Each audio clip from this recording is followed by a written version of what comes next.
Made in Hollywood.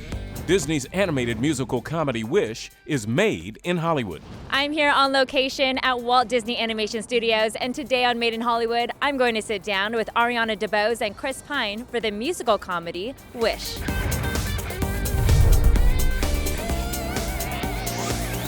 Made in Hollywood. Also on today's show, we sit down with Paul Giamatti and Divine Joy Randolph for the comedic drama The Holdovers. They all need something.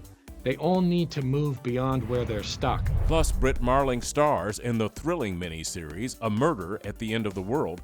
We go behind the screen with the comedy Good Burger 2, starring Kenan Thompson and Kel Mitchell, and the holiday heist movie The Naughty Nine features Winslow Fegley. This week on Made in Hollywood. Made in Hollywood. With the help of her pet goat and a little magic from the stars, a sharp-witted idealist sets out to save her community in the animated musical comedy Wish, featuring the voices of Ariana DeBose and Chris Pine. 3, 2, 1. Asha! I'm here.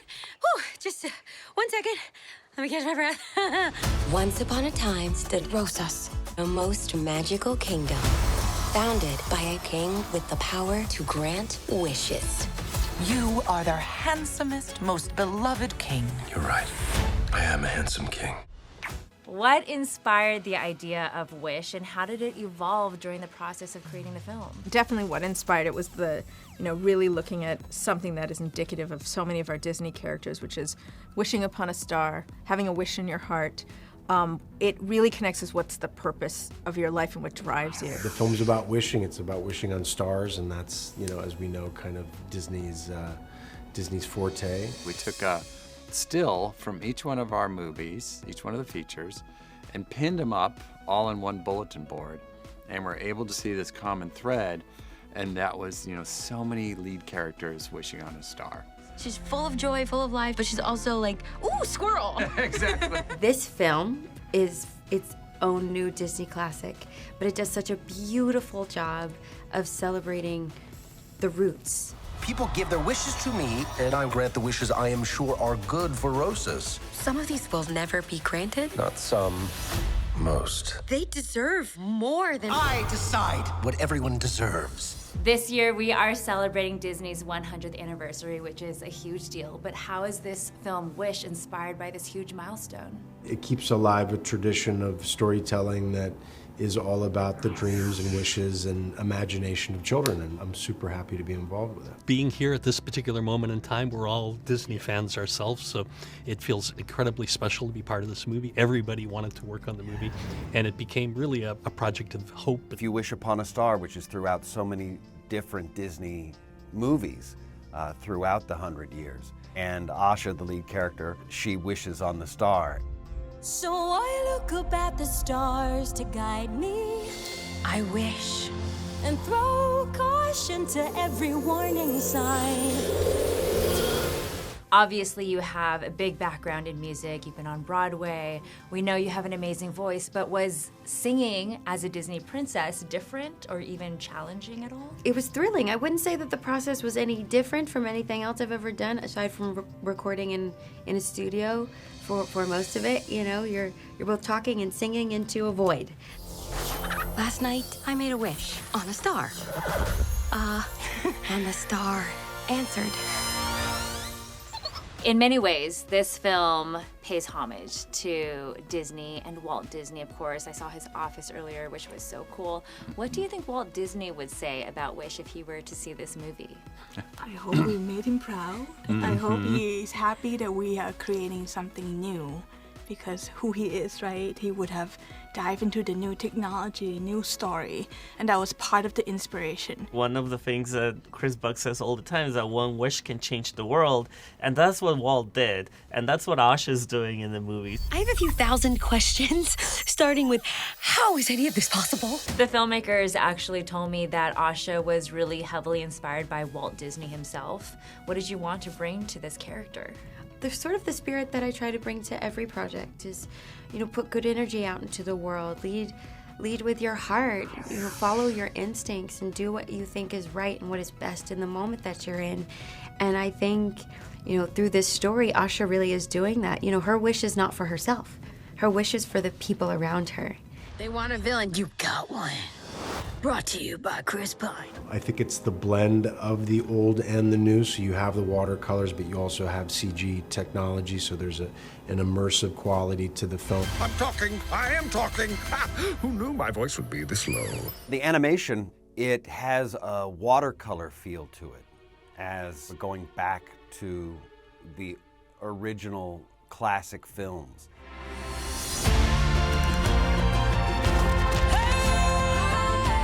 Disney films often have these really key messages. What would be the message that you want the audience to take away from the film? Look, we want the audience to go to the theater, see it with their family, see it with their friends, see it with the community, and come out of the theater feeling a sense of joy and hope. The message of the movie feels perfect for right now because it's so hopeful.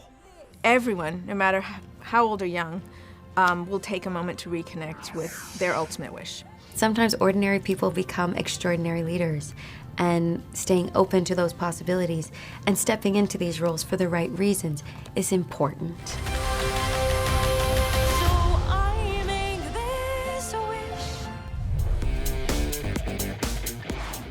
Coming up, Paul Giamatti gets holiday babysitting duties in the comedic drama The Holdovers, and we talk with series creator and star Britt Marling about the mystery drama A Murder at the End of the World.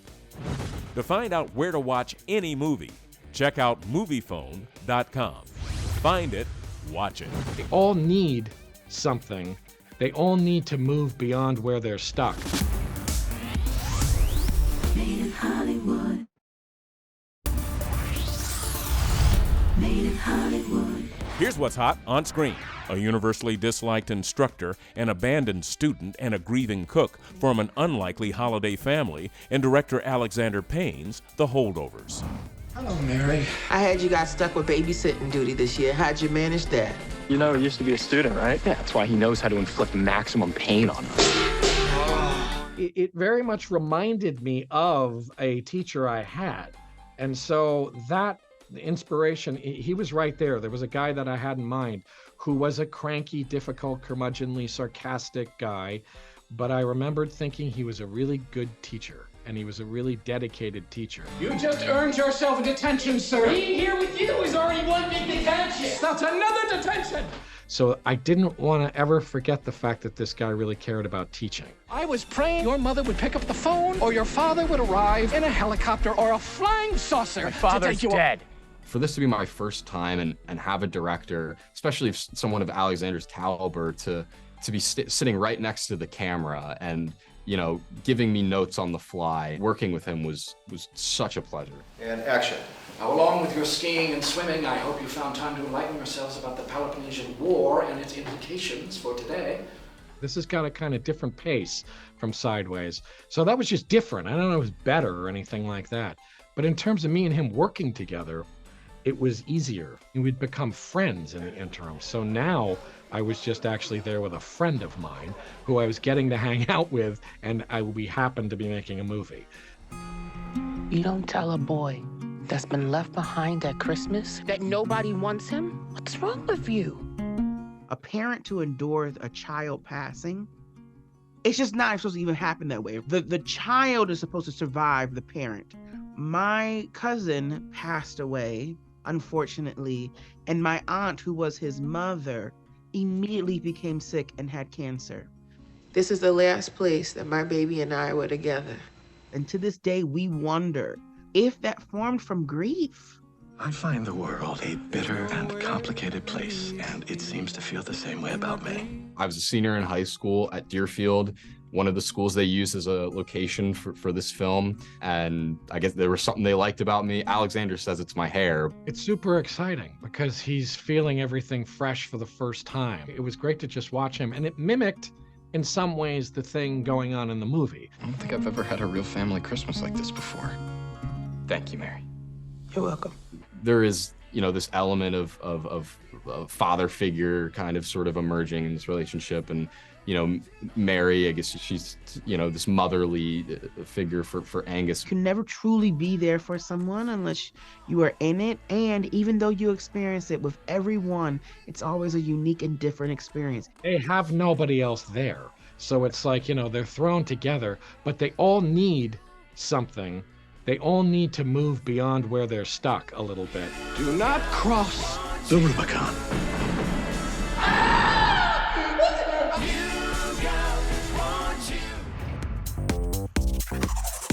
Now available on your home screen. After attending a retreat at a reclusive billionaire's estate, a Gen Z sleuth must find a killer before it's too late in A Murder at the End of the World from series creator and star Britt Marley.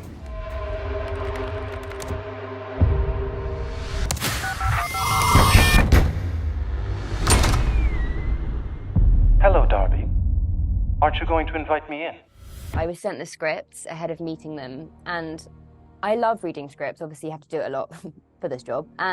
But sometimes I do find it hard to like fully get lost in them. And I honestly couldn't put these down. Welcome. It's so exciting to see you all here.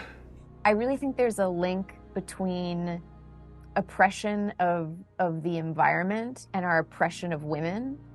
And I think that we're not going to be very likely to solve the climate crisis until we solve, let's just say, the femme as an energy or a force. I think some of those ideas are there, but I think it would have been nice if we'd had more time and could have linked them more directly. Oh, that's so well said. You're afraid. Terrified.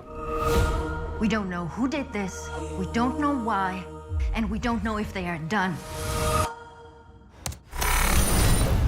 I just thought it was incredibly clever storytelling. And so then when I met Britt and Zal on a Zoom, we really just talked about storytelling. We talked about childhood and play and writing stories and what stories mean for us and why we tell them, why Darby tells them and who she is and how that informs her. There's something going on that we don't fully understand. You're just another guest on a retreat. So long as you play the part. It was fantastic. I loved it. I loved every moment except for when I was acting and directing at the same time, which was truly a challenge on these TV timetables where we were often shooting, 11 pages a day. So we're flying through things. Is it you start to burn? The worlds we come up with are usually very ambitious. They usually have a lot of characters. They're usually low fantasy or near science fiction. And so there's a lot to invent and realize, and that requires a lot of focus. To finding a way out.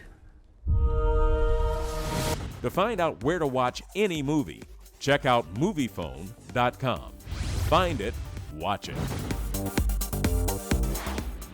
Up next, we go behind the screen with the comedy sequel Good Burger 2, starring Kenan Thompson and Kel Mitchell, and we talk with Winslow Fegley about his new holiday heist movie, The Naughty Nine. Him and his friends, his new friends, have to break into the North Pole to get their presents back. Made in Hollywood. Made in Hollywood. Now available on your home screen. Kenan Thompson and Kel Mitchell reunite to save their beloved fast food restaurant from evil corporate overlords in the comedy sequel Good Burger 2. The New Adventures of Ed and Dex starts now! Sorry. The New Adventures of Ed and Dex starts now! The last film came out in 1997, so it did gestate for a little while. But we definitely were excited about making a sequel probably the day we wrapped the first film, and always had ideas for where we could take the world and evolve the characters. You think I can get a job at Good Burger? I'm putting a good word to Mr. Jensen. That's not soap, by the way. It's maple syrup. Why? They know the world so well that I could have a suggestion that could be shot down like that. We don't do that in the world. Or like, oh yes, we can do that. We do it like this, this, and this, and this, and then it was just so fun. We wrote the original, and we're very protective of the world. Kel knows the voice of Ed better than anybody on Earth, and then we're a close second. Are you using a plunger to unclog the shake machine, as in the same plunger we use to unclog the toilet? No. When they get together, it's just like they were together yesterday. It's like they never parted. They have the same, they just kind of look at each other and know what they're going to say and do, and they riff off of each other, and it's just great. Just like it was when we did Keenan and Kel, just like it was when they were in sketches together, and Good Burger won. They're like brothers, and going back with them 30 years, it's like we're all family. So it was almost like just a family reunion, right? Yeah. We're going to be opening mega Good Burgers in cities all over the world. From Hollywood to Hong Kong. Hong Kong is not a city, it's the name of an ape. King Kong. The game with the paddles? Ping pong. The sound a doorbell makes. Ding dong. What? Some of the stuff that's changed over the last 25 years is really, I think, the technological advancements in how fast food restaurants are run, and everything's just ordering through apps and everything. It's like all these technological advances. So I think we landed on a story that really spoke to that. Welcome to Good Burger. Can I take your order? Whoa. Megacorp wants to replace everybody with robots. We gotta do something. We're going to change the world. Here's your burger. I think there's a whole new big story that's exciting for a new generation of fans. If you remember the feeling you got from watching the first one, or the feeling that you got from Nick in the 90s. It's nostalgia. It's that feeling again. I asked for no ice, but there's ice in here. No problem, dude. I'll get you another one.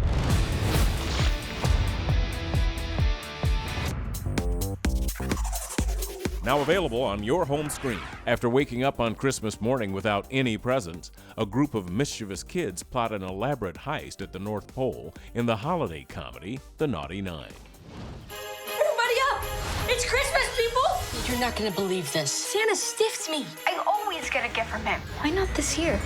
The naughty list. You had everything: action, adventure, world building, Christmas, Disney. I was like, check. You know, along on my dream list. So I was so happy that I got to make this movie. I thought it was a really awesome story, really, really cool characters, and I just fell in love with the script. Santa took Christmas from us. Let's take it back. We're gonna rob the North Pole. Him and his friends, his new friends, have to break into the North Pole to get their presents back. If we all work together, it'll be the best Christmas we never had. Who's with me? These kids actually get along. You know, they were getting along outside of set. So it was very easy for us to create that magic and that teamwork that we needed for the movie. We get caught, we end up grounded for life. We actually built a backlot in Montreal, for the village, and then most of the sets were real. I thought it was a great opportunity for the kids to experience. Most of it was them walking at -20 Fahrenheit in Montreal at night to pretend they were in the North Pole. Said you wanted to see Santa, eh? Why am I not surprised? It was the best version of any Santa's village you could imagine. They made it really easy for me as an actor because most of it was real. So it wasn't a lot of faking being cold because it was cold. Come on, kids, hurry up! Stay tuned, there's more coming up on Made in Hollywood. Made in Hollywood. Thanks for watching Made in Hollywood, powered by MoviePhone. For more behind-the-screen content, check out MoviePhone.com. Made in Hollywood.